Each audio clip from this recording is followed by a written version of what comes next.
I want take from Richard Viguerie, godfather of the conservative movement and chairman of QwbeAC.com. I thought your guy, Ted Cruz, did a pretty good job last night, Mr. Viguerie. Good to have you with us. Thank you, Ed. Yes, Cruz did well. There were no politically fatal performances by anybody, but I think, quite frankly, Trump came probably as close as anybody. For one thing, he did not expand his base. He probably lost a little bit of Republican support there when he we would not pledge to support the nominee of the party, and so he didn't expand his base there. I think so the real star was one not as many people have seen as I'd like for them to have seen, Carla Farino at 5 o'clock. She of anybody that came closest to being Ronald Reagan last night, it would be her. I thought she really did well. I'm disappointed her campaign is not doing well. I think she's got a strong message. I think a loser could, quite frankly, Ed, be Obama and Hillary in this sense, that there was such a large audience last night, and they heard a lot of things about the Democrats that they don't normally hear. You don't hear this night after night on ABC, NBC, CBS, etc. And they heard a lot of things about Obama and his refusal to attack radical Islam, his criticism of Christianity in America, attacks on his Iran deal, Obamacare. So I think that, Obama's poll numbers are going to slip even more after this debate here. Okay. So if you had to pick a winner as a conservative, if you had to pick someone right now that you think is in the lead, forget the polls, from a true sense of a conservative, who would it be? It'd be Ted Cruz, clearly. In kind of like, remember the saying back in '64, in your heart you know he's right, about Goldwater? That's kind of the way conservatives feel about Ted Cruz. Of all the candidates, he's the only one that comes from the conservative movement. He's a product of the conservative movement. And there's a concern that can he be nominated, 1, 2, can he be elected? Because conservatives, Republicans are just totally, completely devoted to winning this election. For liberals, Ed, this is an important election, 2016. For conservatives, it's the ball game. We feel that if we lose this election, with the next president in his first term possibly having 3 to 4 Supreme Court nominees, it's the ball game for us. So yes, we want our ideologically twin candidate to be nominated, but we want to win, and so I think that's Cruz's number one hurdle. And I keep telling him and his people this, he's got to be more convincing that he can be elected. And if he could convince the Republican voters he can be elected, he'll be the nominee. There seems to be a foregone conclusion amongst those on stage last night that it's going to be Hillary Clinton. And I'm not so sure about that. We're a long way from the first vote to be cast in Iowa or New Hampshire. And I'm not convinced that Hillary is in the same position she was in 6 months ago, and I'm not convinced that the FBI investigation and the Benghazi hearings are going to do her any favors coming up. And I think that when you see Sanders moving forward, who knows? I think a lot of things can happen between now and then. I also think that anybody on that stage last night could break out as a front runner. One thing that did surprise me last night was that how benign Jeb Bush was. Yep. I guess I kind of expected more out of Jeb Bush, although he presented himself as very classy and presidential. There was just not a standout performance by him in any way. What do you think? I agree with you. I agree with you about Hillary, by the way. I would have loved 6 months ago when it looked like people were saying, it's Jeb Bush's nomination, it's Hillary's. I would have loved to have somebody bet me that neither one of them would get the nomination. I think that's entirely possible.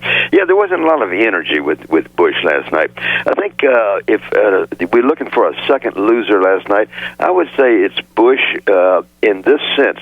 He didn't stumble, but they just wasn't, if you weren't on board with Bush before, I'm not sure you would sign up. And Kasich, as you pointed out, did well, and Christie did well. And those are coming from the same pool of voters that Jeb Bush is looking for. And so that's going to eat into his support. And, there's about a 35% of the Republicans that are supporters of people who come from the Republican establishment wing. And if Bush has that support eroded with other candidates, that's going to really make it difficult for him. And so I think that Christie came off as a bully. yeah. And he doesn't have a very good record in New Jersey as far as the economy is concerned. And I think his brashness is eventually going to play against him. But that's how I view it. You know who was an underperformer?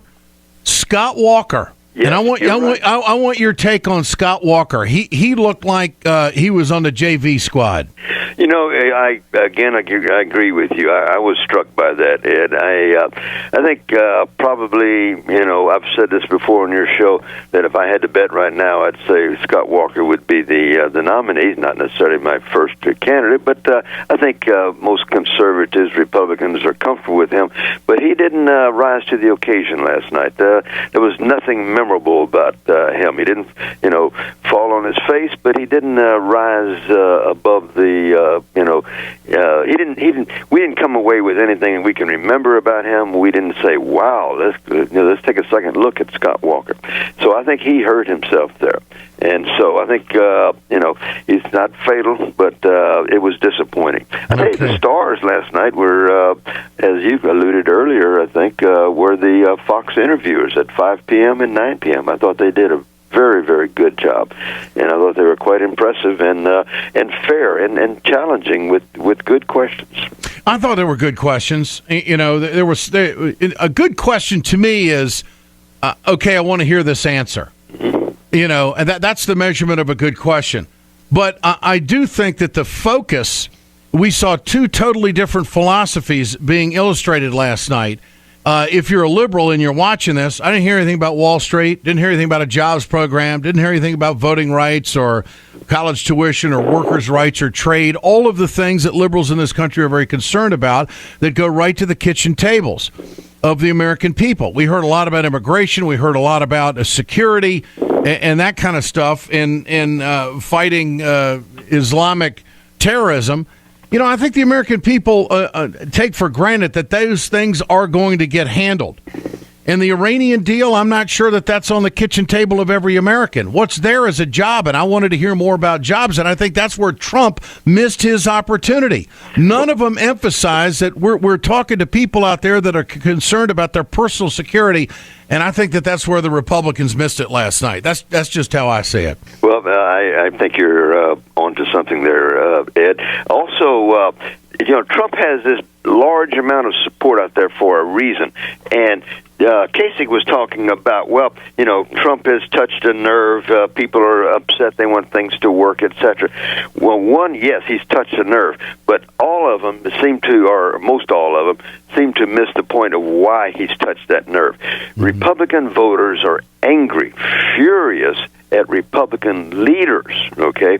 They're not angry because they're not getting together with Democrats and passing and growing government. They're furious at the lying of the Republican leaders who promised us they would abolish, Obamacare, fix the border, secure America, and then they cooperate with Obama and give him what he wants. But you can't fix something unless you have a solution. Well, and to get rid of the health care, I think is not falling well with the American people. That's how I see it. I mean, you got to come up with a solution. If you're going to vote away 10 million people with health care, then what are you going to do? Ed, that's not my point. My point is Trump has 35% of support because Republican voters are furious with Republican leaders, and somebody could have come in last night and picked up that support, and they failed to do that. Okay, well, Fiorina, as you mentioned earlier, said that Trump is tapping into anger. Now, when I heard that, I took issue with it. I don't think he's tapping into anger. I think he's tapping into obstruction and party politics, and he's revered because of his independence because he can't be bought by the billionaires. I mean, I think that's part of his appeal right there. Yes. But he said it very well last night when he said, we're talking about immigration because of me. And he's right. The Republican candidates had swept under the rug many of these issues, and starting with immigration. And so he's forcing these Republican candidates to deal with issues that they didn't want to deal with. Okay. Richard Viguerie, always great to talk to you. Godfather of the conservative movement and chairman of the conservativehq.com. Trump playing off celebrity, not conservatism. That was Rick Perry's headiest comment in the 5 o'clock debate yesterday. But I don't think that Trump is tapping into anger. I think he's tapping into frustration more than he is anger. And the fact that he doesn't have polls and he doesn't have anybody telling him what to say is part of the attraction. Last night, he was a little off his game. It was his first game in his first arena, so I'll cut him a little slack. I still think that he is going to lead in the polls. I could be wrong.